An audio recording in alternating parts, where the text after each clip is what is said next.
This season of the year is filled with a lot of reflection and memories. I don't know about you, but my mind is filled with memories of Christmas past. And so there's all these sights and sounds of Christmas, signs, imagery. It's everywhere. It surrounds us. Some of those symbols and signs are distorted because we've commercialized it so much.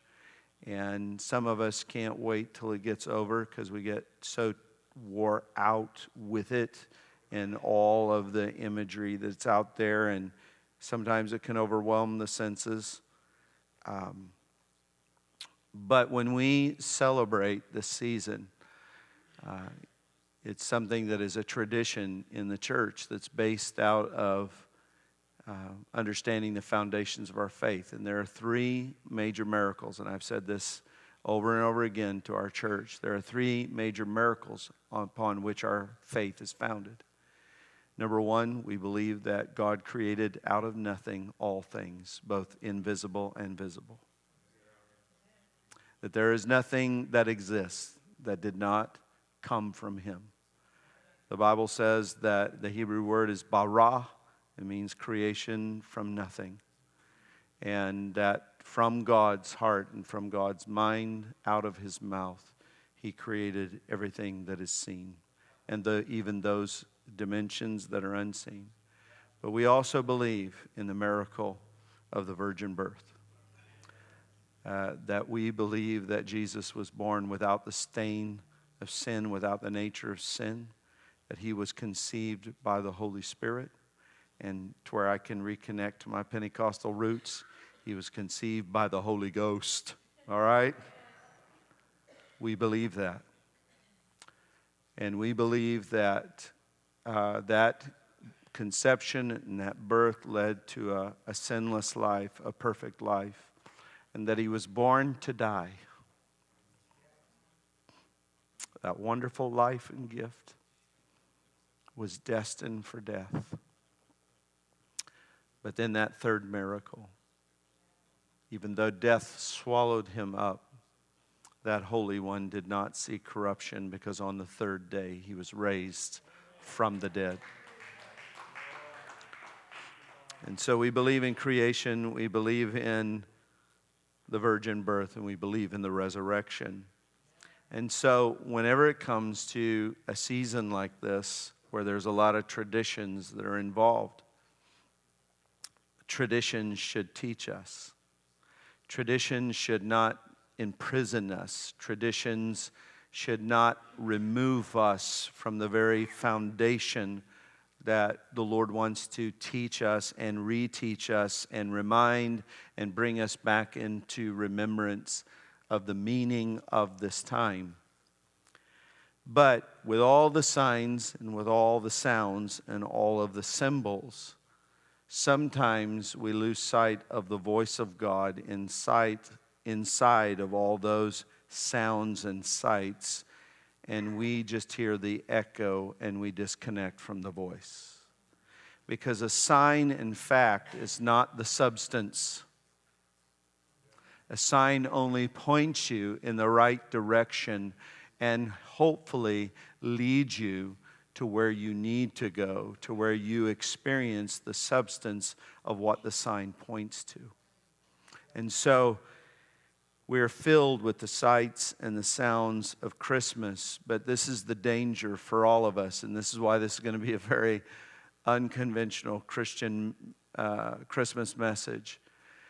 For me, I see possibilities. I see that God could, in this season, reconnect our hearts with His, that this tradition could lead us somewhere new, enrich us, refresh us, reawaken us to the Christ who is the greatest gift that has ever been given to us.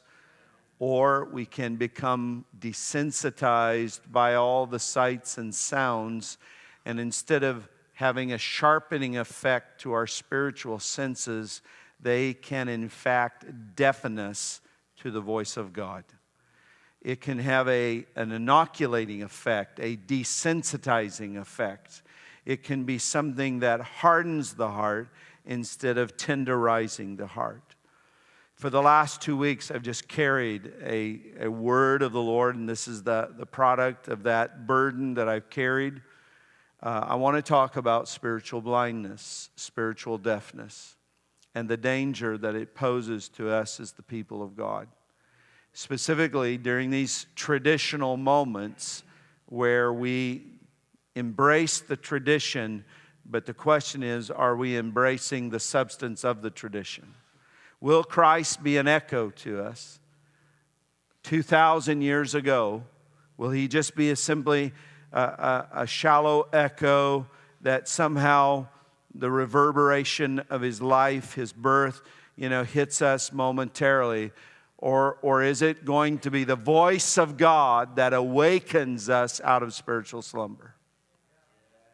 Are we going to encounter Christ this Christmas, reconnecting to the voice of the Lord through this season, and that there is this substantive work of the Spirit of God that we encounter in this moment? And I think that it's up to us, and it's not up to us. I think that it's up to us to respond to God in this moment, but then it's up to us to allow the Holy Spirit to take our dull, sometimes lukewarm, desensitized, hardened heart, and to become resensitized and tenderized to where we can hear what He is saying to us. Now, before I read this text, I want to give you just an overview of the chapter. This is a chapter where almost everyone that you read about in this chapter, they are blind, either spiritually or physically. And we're going to see the cause of spiritual blindness, and then we're going to see the Lord in a prophetic act and a prophetic statement that wasn't just about healing a singular blind man, and it wasn't about just His healing moment, but His healing was a message to the nation. It was a prophetic sign. It was something the Lord was speaking and saying, we're going to do something in Him, which is a proverb to everyone else. And I hope that you get the message. And so everyone in this chapter is blind. And it's kind of a reprise of the beginning of the chapter is a reprise of another miracle that the Lord has already done. And that is, the Lord has already fed 5,000. Now He's going to feed several other thousand. And they're two different miracles, but He does almost the exact same miracle, but just with a different size crowd. But it just shows you the intent of the Lord to repeat to us over and over again the message that He's trying to communicate to us. So if we're driving to Chicago this afternoon, you won't just see one sign that'll give you distance and destination. Matter of fact, I've never done it before, but I would like to calculate how many signs there are. And I have thought about this because, I do a lot of road travel, and I have thought about who is it that puts up all these signs and the number of signs that they put up. I mean, the mile markers and sometimes in some states it's not mile markers, there's quarter markers of every mile. And can you imagine all the labor that goes on in thinking through the processes of the positioning of the signs and where they need to be and how often they need to be and what size and shape and color and everything, to where you and I won't miss where we're supposed to go. And so Jesus is doing this. And the reason why Jesus feeds the 5,000 and there are 12 baskets left over is because it was a sign to them. But then He told them after He did this miracle, He says, you do not understand why I did this miracle. Because in every miracle, there's a meaning, there's a message. It's a sign. It's not the substance. It wasn't about the bread. How many believe that God could rain every day bread on our heads every day? God who can create anything at any time. The supply of bread is not the issue. It was a revelation of God being the Lord of the Sabbath. And that the things that people labor for and intensely stress over and worry over, the Lord was standing up and saying, I'm the bread of heaven. And I want you to know that I'm the Lord of the Sabbath. And the lifestyle that you've lived in just stressing and worry and straining over the small stuff, if you'll let me take care of that, you can enter into my rest.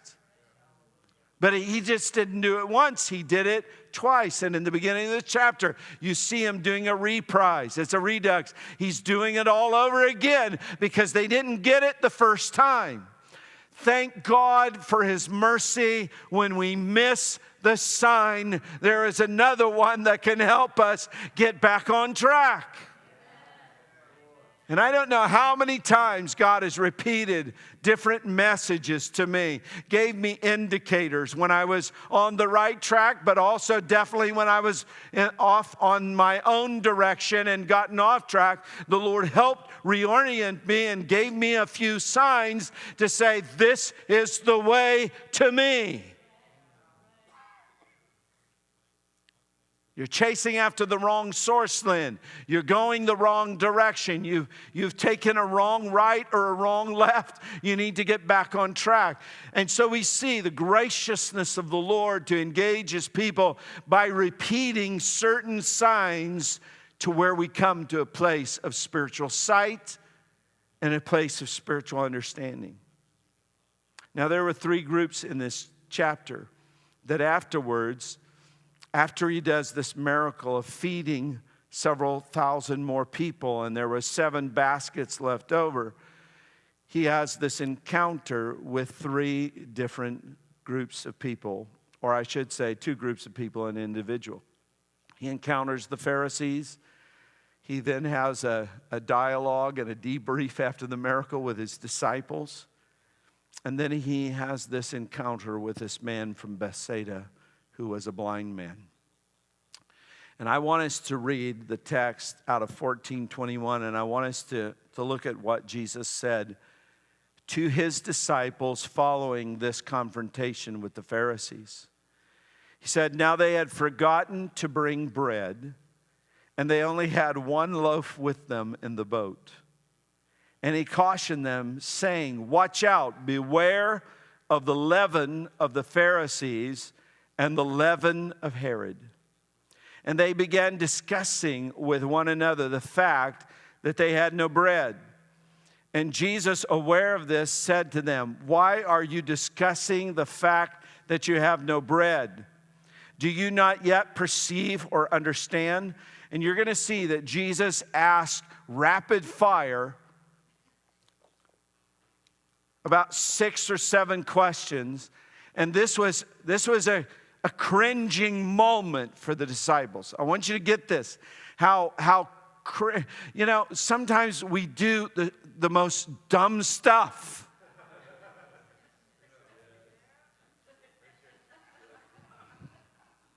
It's like the spirit of stupid comes on us.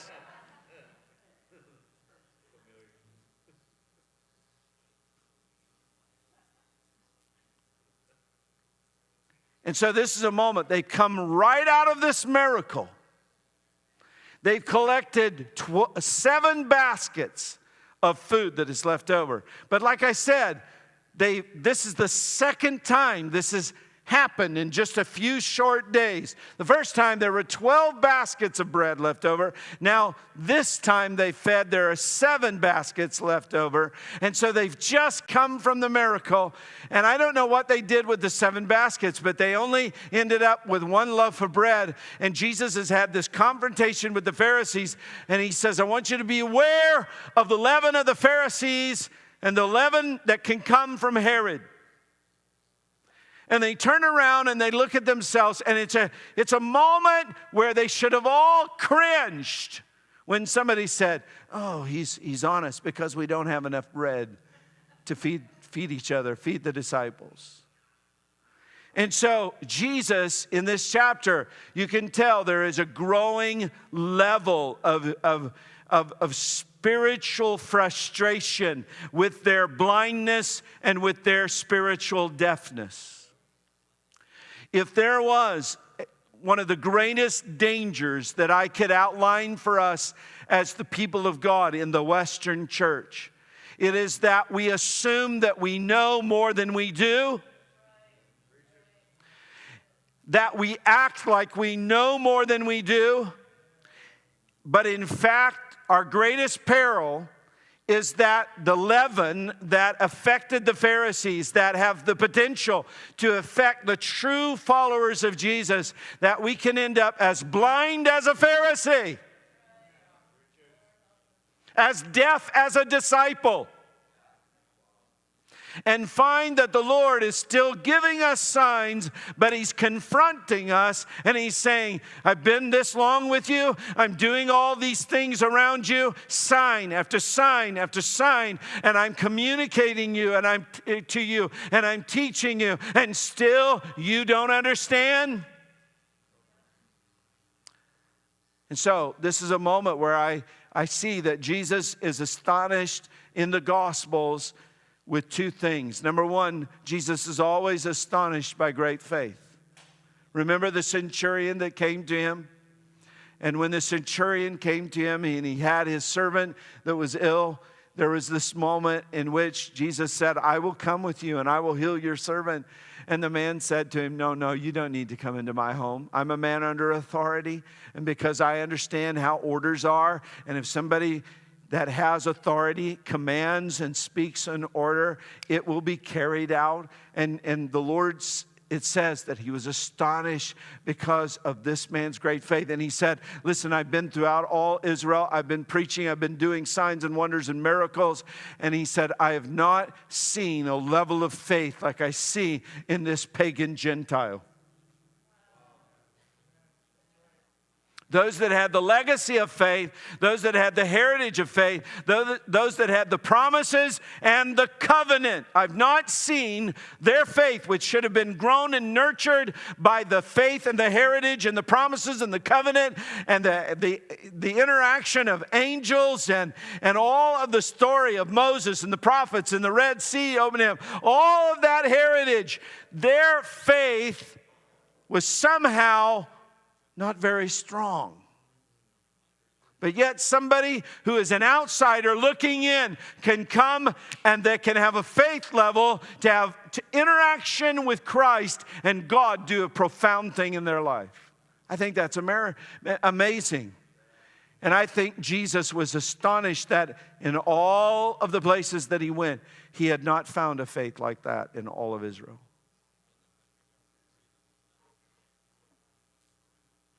But then there was another place where He was astonished, and that was His own hometown.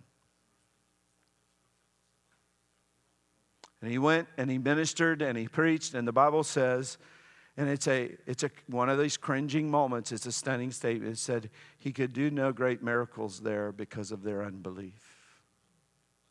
Outside of touching a few sick people, He could do no mighty miracle. And so, when it comes to how the Lord views springs of life, how the Lord views your faith life, how He views how you perceive and how you understand and how you are listening and connecting and encountering Him, is He astonished by a faith that is engaged with God and obeying His voice, and it's vibrant and it's dynamic, and God is encountering you on a daily basis, and your life is filled with amazing grace that surrounds your life of God's interventions and the way He empowers you? Or is He just scratching His head and saying, I'm stunned and astonished after all you've heard, after all you've seen, after all you've experienced? I can't even hardly talk to you and you be able to hear me because somehow your heart is so distant and disconnected and hard. I can't get through to you.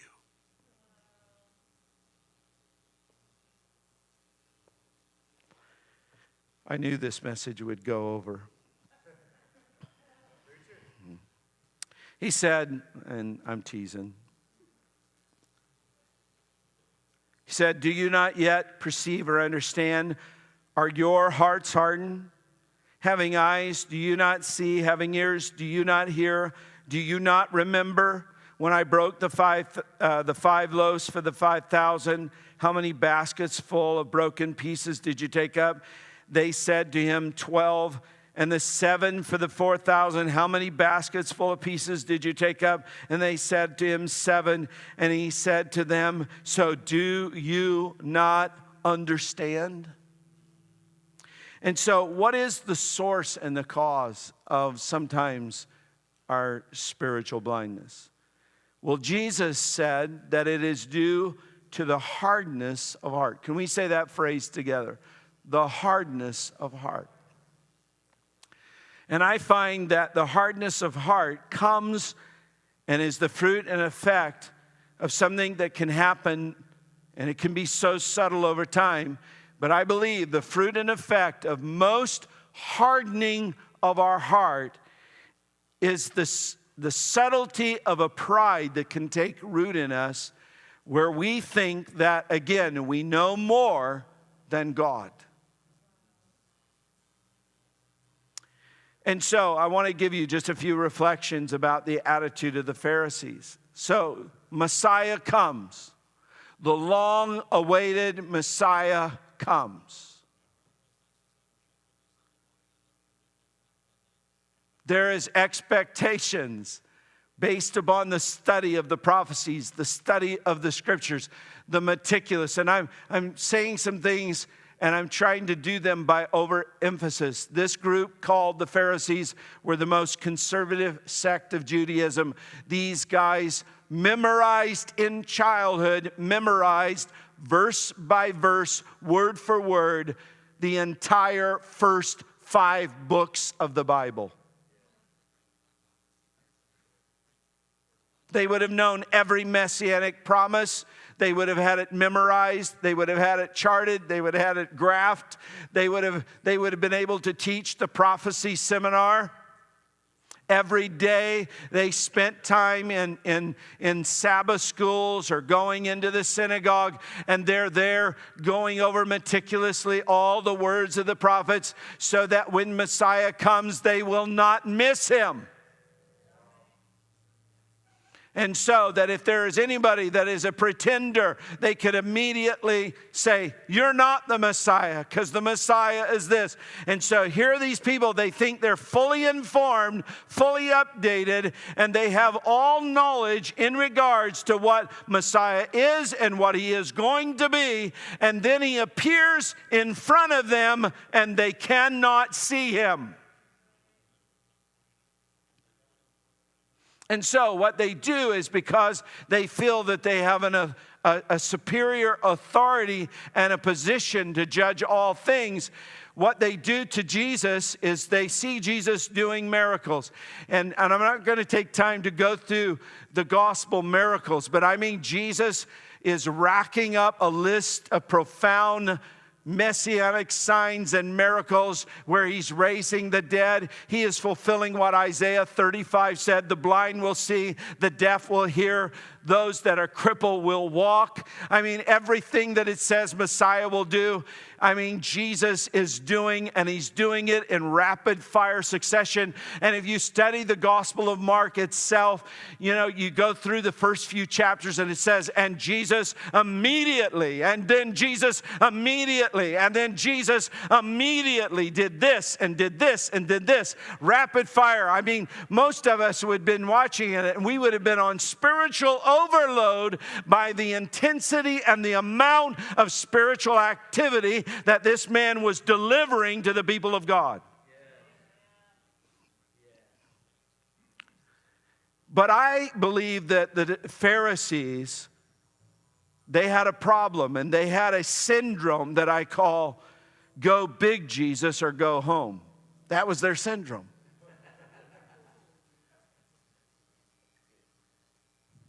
I thought you would like that.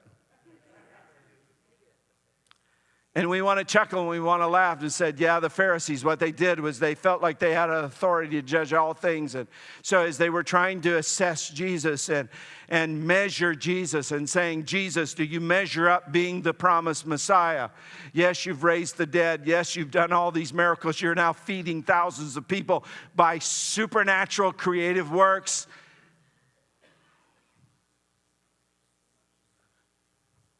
But it's not enough. And so what they want is they want something that is galactic. They want something celestial. They want something that if you are the Messiah, you have to go beyond any of our doubts, any of our fears, because we've never been wrong before. You have to give us assurances and guarantees that when all this shakes out, we're going to be on the right side of history and we're going to come out looking like we have tried to project as an image that we're the smartest knife in the drawer. We've tried to cast this image among the people of God that we know everything and that we're right all the time, and that Jesus, even though you've raised the dead, even though you've made the lame walk, even though you've opened blind eyes and deaf ears, you have supernaturally fed thousands of people. You got to show us some sign in the heavens. Then we'll believe you. And Jesus, it said, when he had this encounter with them, following this miracle of feeding the thousands of people, and there being this overflow of 7 baskets, here they are, instead of saying, you know what, I'm starting to become warming up to this idea that this man may be the Messiah. Because he just didn't feed thousands of people once. He shows that he can do it again and again and again. That it's just not one person raised from the dead. This man is notorious for raising a lot of dead people. He goes into a community, and when they begin to crowd around him before the night is over, he heals them all.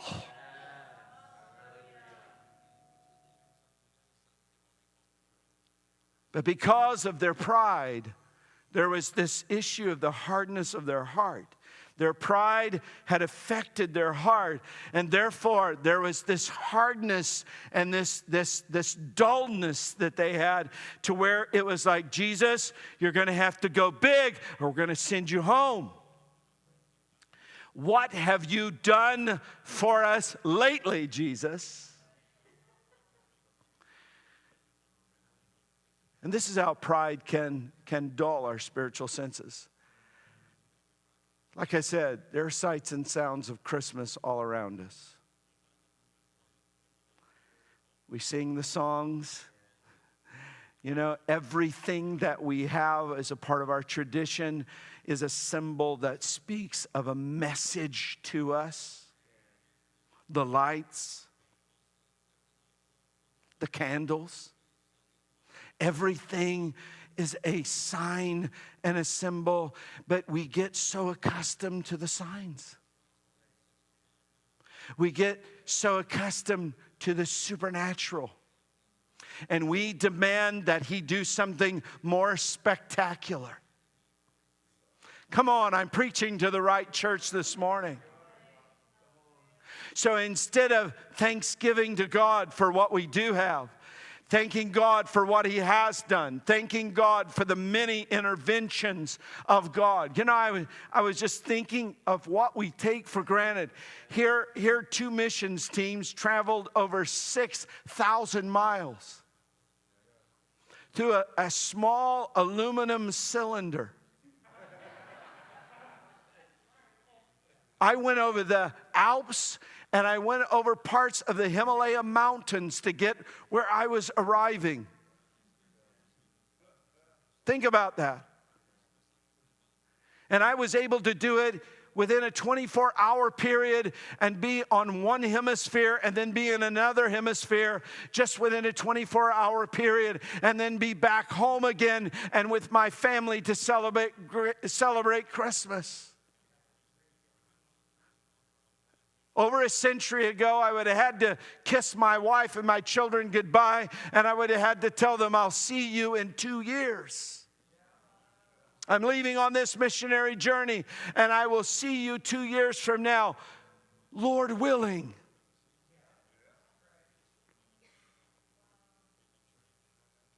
I want you to know when I was, because you're able to turn on that screen and you're able to track your journey. And when you're aboard an aircraft for 16 hours, you get tired of sitting there. But you know, you're so bored, you sit there and watch. You know what I'm talking about.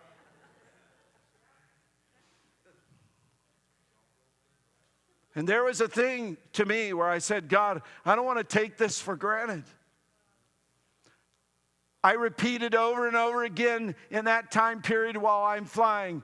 I kept praying and saying, God, I understand that men have made this tube and they have created these engines. But it is you that you are the one that is sustaining me at 39,000 feet. It is you that will carry me from here to there and back again. I do not take anything for granted. This thing is upheld by the word of your power. And there may be a pilot and a first officer and a co-pilot and all the mechanics and all the people that helped. But God, you are the one that sustains it all. What more of a miracle do I want? And so yesterday, all my kids are here, as you can see on the front row, and my in-laws are there because there was no room in the inn for them on the first row. And we celebrated our Christmas yesterday. And so I found myself, I was kind of an emotional mess. And the reason why a part of me being an emotional mess, number one, we're ball babies. We cry a lot anyway. But I mean, I came back from India, and number one, there was a great appreciation for the gifts of God of living in this very privileged, abundant land. That not everyone has the gifts that we have. And that we have absolutely no room to complain. We have no room to murmur. We have no room to say anything about your life and my life at all. And I don't want to be harsh when I say this, but really when I look at that young pastor at 28 years of age being thrown out of his family, and once again I encountered this young lady that we baptized 2 years ago. Her name that has been renamed from her Hindu name is now Esther. Esther is still in the faith, but now she has to live on the church property because her husband kicked her out of the home. But still, when I encountered Esther and I said, Esther, it's good to see you again. There she was beaming in Christ. There she was joy-filled in Christ. There she is one that values the eternal life that she has received from Christ, even though it's cost her every earthly thing. And so yesterday I was very grateful to see my family and my children and to be home again with them and understanding that every moment is precious. And that in this Christmas celebration, I realize that the gift of Christ, the gift of the grace of Christ has enriched my life with such fruit and effect that my heart is fully satisfied with all that He has given me in Him. And how dare I could say to Him, how about another sign, Jesus? Do you love me, Jesus? Could you just give me another sign that you love me? No, I saw it yesterday. Jesus loves me, this I know. And so what I have to do is I have to say, Holy Spirit, convict me of the pride that I have in my relationship with you, in which I want to govern how you love me, how you provide for me, what you do for me, and what I demand from you to make me feel the way I want to feel. That's good preaching, whether you want to say amen or not. Now I need to finish. So then he comes to the disciples, and Jesus warns them about this type of attitude and arrogance and pride that can dull the heart. Jesus asked them 7 questions. And the last question that he asked them, he says, do you still or yet not understand? Now that seems like a pretty strong question, but in it there is hope. Because this means that after Jesus asking all these questions, don't you remember, do you have eyes to see? Don't you have ears to hear? He said, yet. Do you still or yet not understand? This means that he's been in a process of opening their eyes. And so if I know that my pride is a danger to harden me, to dull me, I need to say, Holy Spirit, convict me of maybe an arrogance that I have, that I'm unaware of, because pride has that blinding effect. And so this morning, can I ask you to ask the Lord, Lord, if I am blind, if my heart is hard due to a leaven of pride that is there, God, would you open my eyes that I can see again what I need to see? I don't want to be a blind leader of the blind. I don't want to think that I can lead anyone when I myself am completely blind. But this is what Jesus said. He said, do you yet not understand? Jesus is giving them a moment of correction, but correction does not mean rejection. There is this correction which the Lord says there is still hope, that you can yet see what you need to see. The last question offers a thread of hope that the disciples can finally see and their ears can hear. And so Jesus leaves this moment of questioning with his disciples, and he goes to a blind man.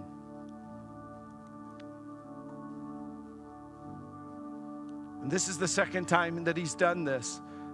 A few chapters earlier, he takes a deaf man. And this is what many times, if we are blind and we are deaf spiritually, this is what Jesus needs to do to us. We can get so familiar in the surroundings that we're in. Jesus has to get us out of the surroundings that we're in and lead us outside. He did this to a blind man, but now he takes this, he's going to do another sign. It's going to be subtle, but it's going to be a message to his disciples. It's even going to be a message to the Pharisees. They want something seismic. They want something that's so climatic and something galactic. But no, he's going to do what he's continuing to do. He's going to continue to heal people. He's going to continue to show love to people. He's going to continue to transform people's lives. He's not just going to perform for the Pharisees with their expectation. No, he's going to do the will of his Father. And the Messiah sign is Isaiah 35. He would give sight to the blind and hearing to the deaf. And so he takes this blind man and he leads him out of town. Why do we need to sometimes get let out of town with Jesus? Because in town, there's an environment where everybody's an expert and a cynic. Boy, I tell you, I want to finish, but if you don't start amening me, we're going to be here a little longer. We will take as long as it's as necessary to get the message across. Oh no, Jesus found that these towns, even though he was doing all these miracles, there was this leaven that was beginning to poison the people of God. That the signs did not have the impact that they used to have. So he leads this blind man out of that environment of skepticism and pessimism and criticism and doubt and unbelief. And he leads him out. And the Lord forms with spit and mud and an anointing oil that none of us would like to have an anointing with.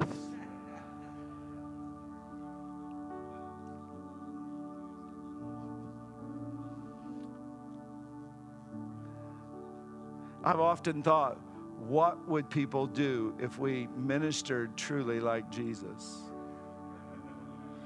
You know, we use anointing oil to pray for the sick here. And be careful if all of a sudden there's buckets of mud on the platform. And then people, the altar teams are starting to go,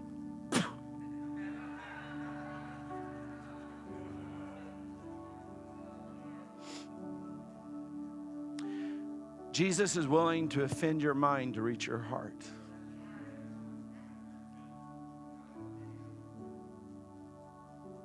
I believe that blind man could have cared less whether it was oil or whether it was some type of a mud pack that was moistened by the saliva of Jesus.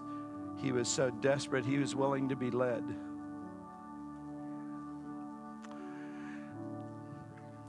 Lord Jesus, would you take the blind church of God and would you lead us out of all of our tradition? Would you lead us out of what is the establishment that makes us comfortable, but it really is a prison? God, would you lead us out? Would you take us by the hand and in our blindness, and would you do something to us that can heal the blindness of our eyes?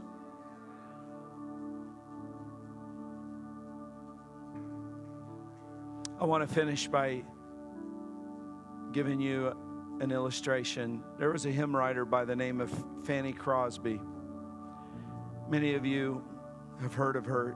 She wrote over 900 hymns and spiritual songs. She was prolific. Any of you heard of the hymn, Blessed Assurance, Jesus is Mine?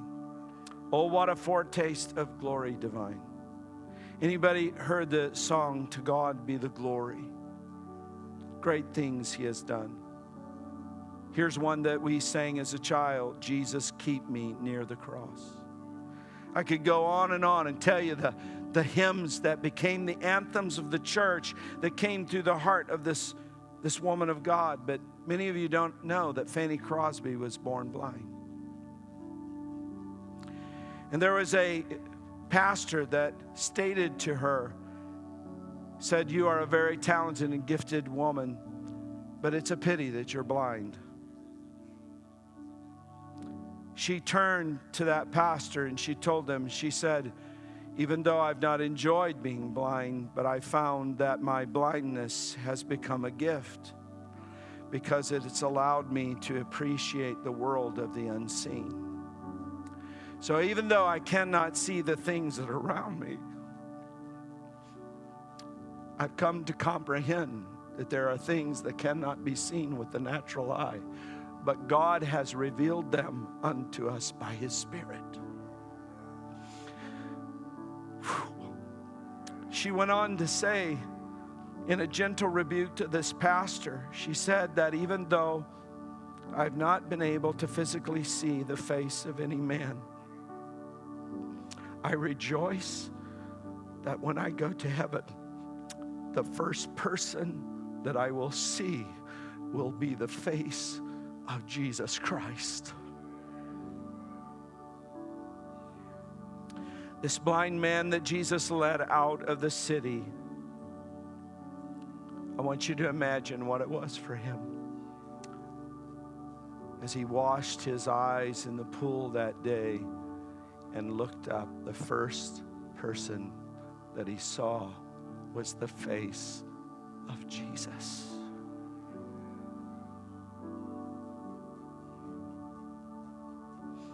Jesus then asked him, "What do you see?" And he said, "I'm seeing, but I'm not seeing like I want to see. I see men that are like trees walking around. I can't see the fine details." And this is an important moment for us to understand that when the Lord begins to open up the eyes of our heart again, as we begin to detox from the pride in which we live that makes us cynical and pessimistic, as the Lord begins to touch our eyes and we start seeing Jesus again, that if we're not seeing him as clearly as we want to see him, we must ask him again to touch us. I know in my own life, I see certain spiritual things. God has opened my eyes. There's no amount of skepticism, pessimism, doubt, or unbelief that you could, rationalism that could talk me out of my faith. But there are times where my vision gets blurry, where life becomes a blur and the face of Christ begins to disappear from my life. I want us all to stand and I want us all to pray.